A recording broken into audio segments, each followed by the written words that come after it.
All right, welcome back. And in this part of the training, we are going to talk about how to create interesting content for your Medium account.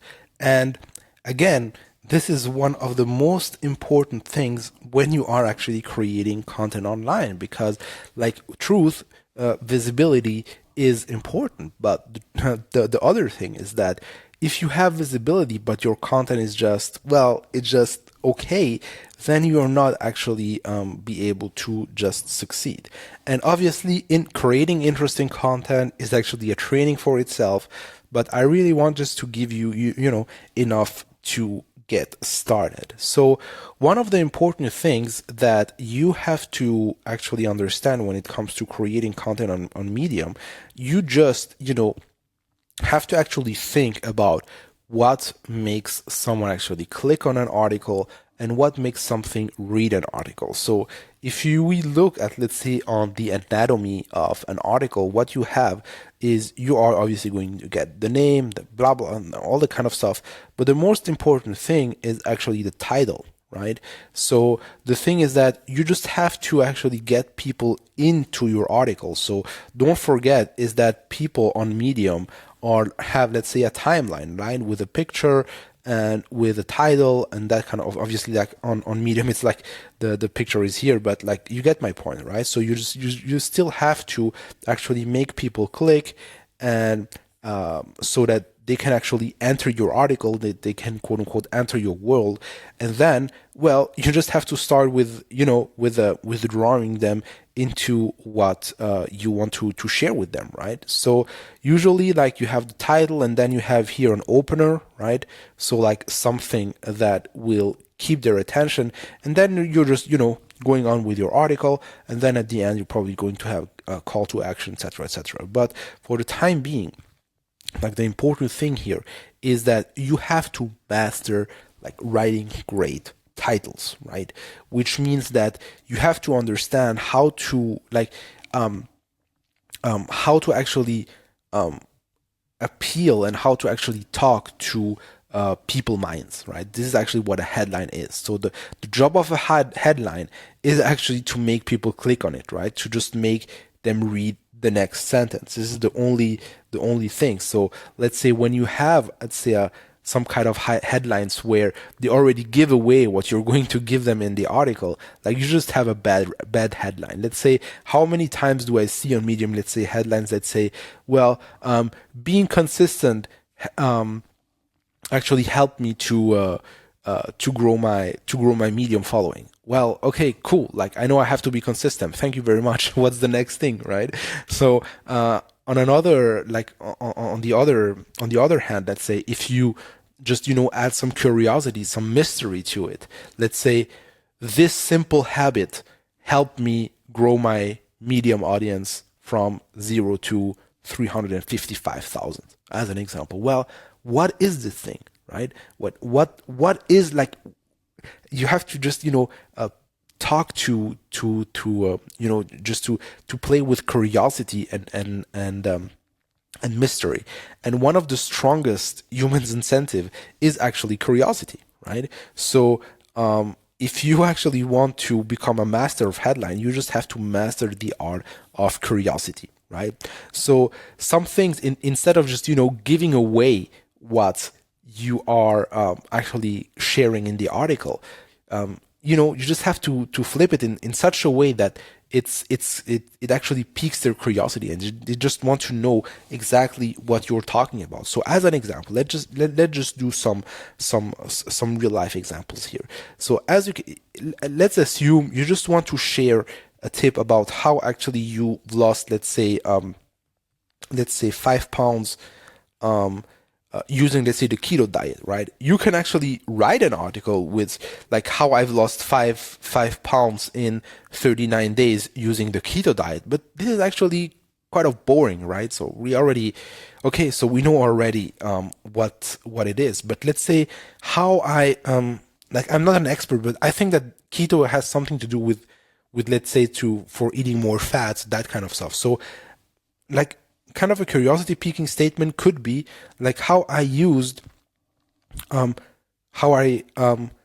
how I use, let's say, how eating more fat actually helped me lose 5 pounds in 39 days, right? This is curiosity piquing, right? So, well, because why? First, you have, let's say, curiosity, so you don't really give away what it is. But on the other hand, you have also something intriguing, which is like, the contrast between actually fat and losing fat, right? And weight loss. So fat and weight loss, right? So your goal is actually, finding those kind of contrasts that you can actually use to illustrate your article, right? So the core of the article doesn't really change. Like, your story remains as it is. The only thing is we want to make a curiosity piquing statement. And the thing is that we don't want to disappoint people, right? Because always think about, like, is it actually worth their time? And did you actually, quote unquote, like, people don't like clickbait headlines, but the truth is, this is actually you just have to find the sweet spot between actually, like one of the master copywriters, Ken McCarthy, actually told that you want to be intriguing but not misleading, right? So this is actually an interesting thing that you can use for your headlines, right? Being intriguing but not misleading. And if you simply master those two components, which is curiosity and contrast, you are going to do well. So let me just give you some examples here. And before giving you some examples, there is like one tip that I wanted to share with you when it comes to actually writing online. So one of the things that I would encourage you to do, and this again is a copywriting tip and has been used by people who have done a crazy amount of money when it comes to writing for money, right? So like copywriters, is that they all have what they call a swipe file. And what is a swipe file? Is simply a collections of interesting things that you came across. So as an example for myself, I'm not going to show it here, but let's say I have a swipe file for, let's say, book covers, right? So every time I see an interesting book cover, I simply capturing this book cover, put it into a specific folder. I have a swipe file when it comes to headlines. So every time I see an interesting headline, I simply copy and paste it and put it again into a specific note or a specific folder where I can just, stumble across it again. Every time I see an interesting opener, I simply save it into a specific folder. Every time I see, let's say, a specific, any kind of specific, let's say a sales page, right, that I actually like, well, I just save it into a folder. And this actually helps me grow a collection and a library of creative inspiration that I can use even on the days where I'm not inspired, or for the time being, let's say, I know that I may be interested actually in writing a book. And instead of, delaying or trying to find interesting book covers, well, what if, let's say, I'm just, browsing on Amazon or on any other kind of place, but I see, well, this book cover is actually intriguing. Well, let me just save it, right? And the thing here is not just, to stupidly copy and paste like what you found it, but it's actually to do a patchwork and see actually, well, what was the interesting thing here. So as an example, what was the interesting thing here, and what actually made me grab my attention on this specific book cover? Was it the color? Was it the font? Was it the way, like the artwork? What was it, right? Same goes for the headline. So as you let me just share with you some of the interesting headlines that I've actually picked up. Simply, so those headlines, you don't have to pick them up, let's say, only on Medium. Like, let's say, any kind of interesting headline that you see, just, start saving it. And what I would encourage you to do right now in your note-taking app, if you are already using one, is just start your own swipe file. So actually read on Medium, read on, like, anything that you're actually reading. Like, you can just pick up, like, let's say, a book that you're actually reading, and then just look at, say, at the headlines that they're using for the different chapters. What are the things that actually pique your curiosity? What are the things that you find, well, it's interesting, like, I just want to read this book or just read this specific chapter just because of the headline. Chances are this is an interesting thing, and you are going to use that for your for your Medium articles too. So as an example, as you can see here, let me just share with you some articles, some headlines that I found interesting. So as you can see, 4 easy passive income sources for programmers, right? So this is interesting because like there is some mystery, right? So like passive income, well, is kind of a catchy thing, but 4 easy passive income sources for programmers. Like we have this kind of mystery again, right? To this curiosity. So what it is, what are those 4 passive incomes, right? So another thing, for $400 for 15 minutes of easy work. Well, this is kind of intriguing, right? Because like we have like again this kind of contrast. It's $400 for only 15 minutes of work, right? This is intriguing, right? So as you can see, like I can actually easily like, reuse that, let's say, for something else. So let's say I have a number here. So let's say this could be 15 pounds with just a 15 minutes workout, as an example. Like if this was true, right? And it could be true. Let's say if you actually tell people that, well, it's a workout that only takes 15 minutes, but I've practiced it for the last 6 months, right? This actually helped me to simply lose those 15 pounds. This could be also interesting, right? So the other thing is like, I charge $2,500 for a service which can be done at $500 on Upwork, right? As you can see, again, you always have this contrast. So a lot of money for, let's say, a minimum amount of time, or a lot of money for something that I can get, let's say, for cheaper, or that someone actually could buy for cheaper anywhere else. So, or like one of the headlines that I have used in one of my articles was like, how to sell information if everything is already available for free, right? So how to sell something if it's already for free. As you can see, we always have this contrast, right? So how to validate your startup idea in just 30 minutes. Well, validating idea, we know that people, they have like business plans, they sometimes they spend even months, or they just launch their startup and don't really take the time to validate it.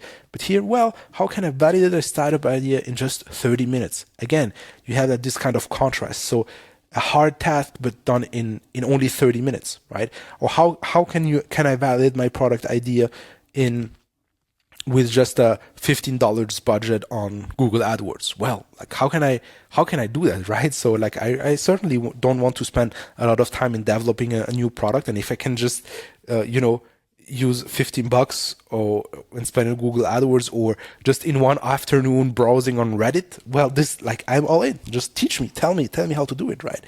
So this is like one of the interesting headlines. What do we have else that I could share with you here? So let's say 7 mistakes people make when trying to grow vegetables at home for the first time. Well, again, like if you are into growing vegetables at home, here are the 7 mistakes that you have to avoid. What are those seven mistakes, right? So again, like you always find like these kind of like the same mechanisms in those headlines that actually make you want to read more of that. Obviously, if you are in the target market, right? So as you can see, 6 tools every content marketer needs to be using in 2022 to drive more exposure, convert more customers, and be 10 times more productive. So this is a little bit kind of a longer headline, but if you can actually use use that and say, let's say 3 tools every marketer needs to be using in 2022 to save, let's say, or to become 10 times more productive, right? Well, always interesting. So another thing that you can also use when it comes to the headlines is always use numbers when you can, right? So there's like one article that I wrote on Medium, which was about Obsidian, which is a note-taking app, and like I have been like you can go back to my, or let me just pull that up here. So Medium, mattgiaro.medium.com. So I can't even spell my name.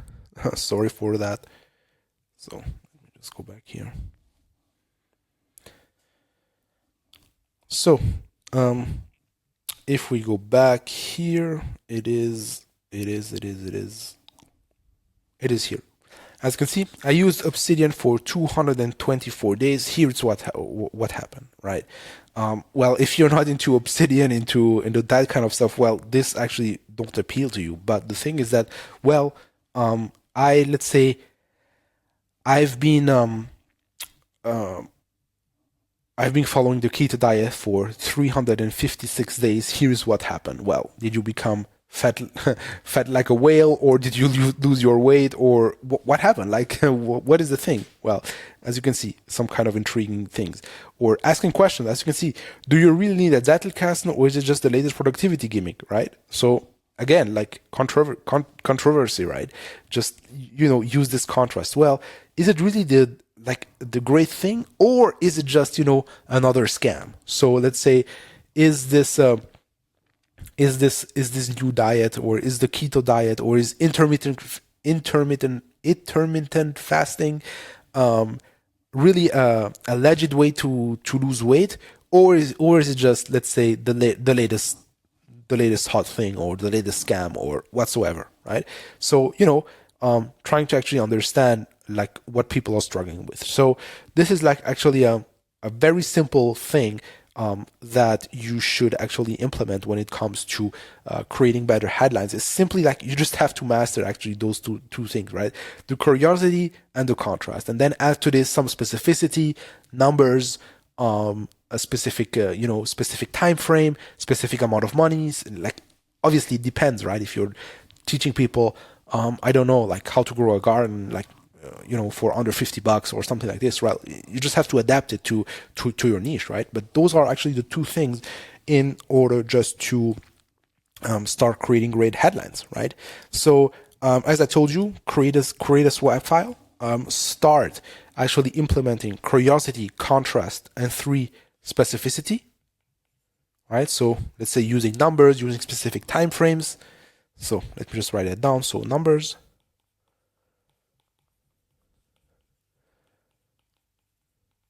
specific time frames. Okay. And the other thing, obviously, what you can also do is like simply, as I told you, like creating a swipe file, and you can use this swipe file, or just feed it with, let's say, things you see on Amazon, or browsing on specific books, let's say, related to your niche on Amazon. Just see like what titles have been used, let's say intriguing titles in the table of contents. It could be directly related to your niche or completely unrelated to your niche. So let's say you're writing about gardening, and while you're also interested, let's say, in robotics, right? Then you can actually, just, if you have, let's say, a great book, or like interesting articles or headlines that you see about robotics, well, all this like goes into your swipe file, right? You don't really tell, well, I'm just going to, find specific headlines related just to my specific topic. No, it's like you just put everything in there, and then, you just, combine things between them, right? So this is actually another thing that you can do when it comes to your title. And well, as you have done this for your title, I will also encourage you to actually think about the opener, right? So the opener, if we go back, is actually what we have here at the beginning of the article, right? So let's say I was a complete skeptic, or I have been trying to lose weight for the past 30 years, or I have been making money online for the last 10 years, or I have been doing this and that, right? You just start with a short kind of punchline that punch people into the face, so that they are actually going to read like your articles, right? You just start, let's say, with something very catchy. So they read your title. Now it's time to punch them again in the face, so that they are going to pay attention to what you're going to write, like just after that, right? So the thing is that, a short and catchy thing, again, like you're going to find those openers by simply doing the research. I don't want to give you, a ready list that you're just going to, blindly copy and paste. This is not how you're going to grow as a writer, right? You just have to make those mistakes. You just have to make your research on your own so that you can have like your own thing, right? So there is like no point for me, just to giving you, ready-made titles, ready-made openers. No, it's like something very personal, right? So you just have to think what catches your attention when you read a book. Like, what is actually like, what are some catchy sentences that you see that you can actually isolate, put into your swipe file, and then reuse later down the road, right? Obviously, you're not going to do a copy and paste, but let's say if you just, there was like an opener. I don't know where I took it from, but it was like, I was a complete skeptic. Well, you're not going to get sued if you use like this opener. Like, I was a complete skeptic, right? It's not like something proprietary. But the thing is, like, you can actually use that, and then well, I was I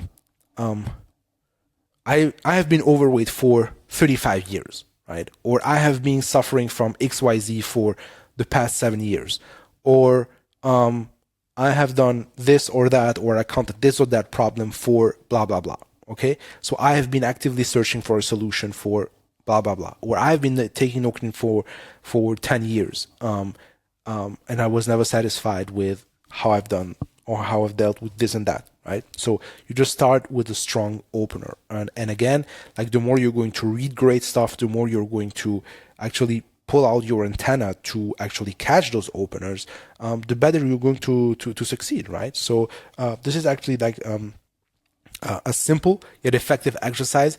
It's just, starting paying attention to the mechanics of a great article, which means that obviously the title, the opener, and well, how you're going to structure the rest. So this was actually the first step when it comes to creating interesting content, right? We are going to stop here, and we are going to resume with the next lesson, where we're going to talk about the content itself.